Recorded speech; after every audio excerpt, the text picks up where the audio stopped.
छात्र छात्राओं को शुभकामनाएं देता हूं कि इन 122 साल की होगी स्थापना दिवस के उपलक्ष्य में सबने बड़े जोश शोश के साथ स्थापना दिवस बनाया है और हमने आगामी भविष्य को देखते हुए छात्र छात्राओं के लिए कई निर्णय लिए, जिसके अंदर पहला कि जैसे चौधरी देवीलाल जी ने ट्रैक्टर को गाड़ा बनाया था, उसी प्रकार से रजिस्ट्रेशन फीस टू व्हीलर्स की प्रदेश में पूरी तौर पर माफ करी जाएगी, जिससे एक बहुत बड़ा बर्डन, चाहे वो स्टूडेंट्स हो चाहे वो मिडिल लोअर क्लास हो, उनके ऊपर से है।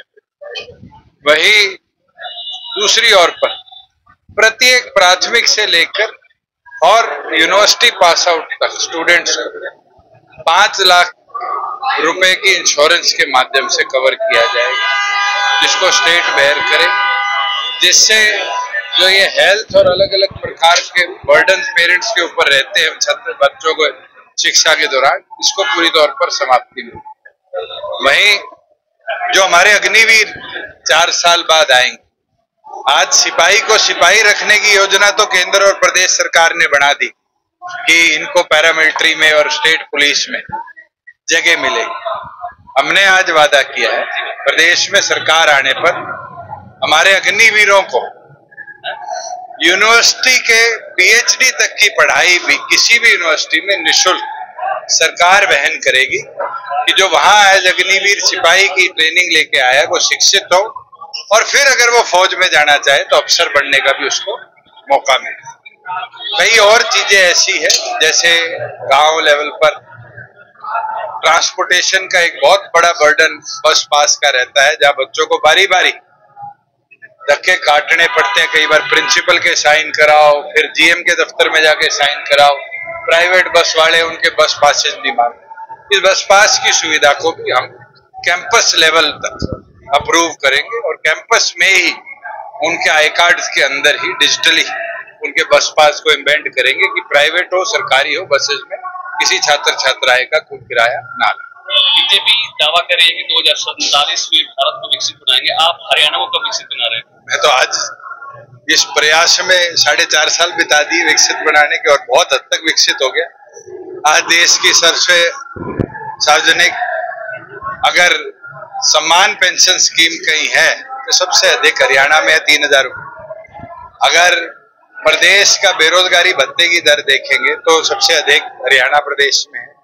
आज 600 से ज्यादा सुविधाएं डिजिटली गांव तक उपलब्ध हम करा चुके हैं। सीएचसीज के अंदर जो म्यूटेशन होती थी, फर्द लेनी होती थी, पटवारी के चक्कर काटने पड़ते थे, उसको पूरी तौर पर समाप्त कर दिया।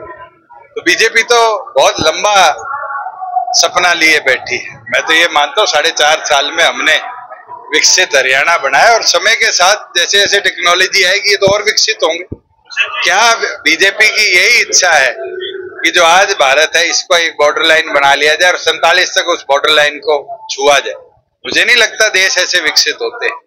देश तो हर समय हर घड़ी विकसित होते हैं, और उस हर समय उस हर घड़ी के अंदर मुझे लगता है नई टेक्नोलॉजी भी, नई इंटरवेंशन भी बड़ा अहम रोल प्ले करती है। युवाओं के लिए आज आपने बहुत सारी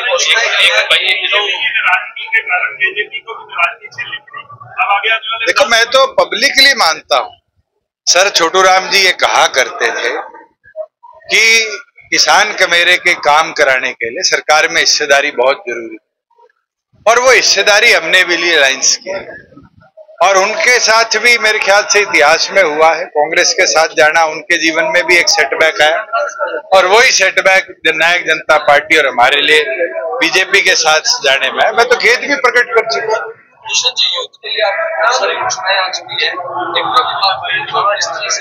अभी तो संगठन का विस्तार है। पिछली बार भी हमने 90 में से 47 युवा उतारे थे। इस बार लोकसभा में 10 में से 5 युवा उतारे। तो मुझे लगता है युवा सरकार प्रदेश में बने, इसके लिए युवाओं की नेतृत्वता और युवाओं का साझेदारी बहुत ज्यादा। दीपेंद्र हुड्डा का बयान है कि हरियाणा में कांग्रेस की सरकार बनेगी और जेडीपी का खाता भी। पहले वो उनसे ये तो पूछ लो किसके चेहरे पे लड़ोगे?